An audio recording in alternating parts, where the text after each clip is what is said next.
के गर्नु हुँदैछ भन के गर्न लाग्नु भएको यस्तो यो स्याउ खान आँटेको आदि यसरी सुनेको थिएँ है यसो गर्नु भनेर हेरौँ देखेको पनि नजान्ने पनि रहेछु कि हौ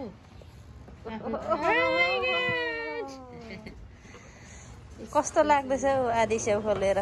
खुसी लागिरहेछ नि हो छोरीलाई पहिलोचोटि यत्रो उपहार दिँदैछु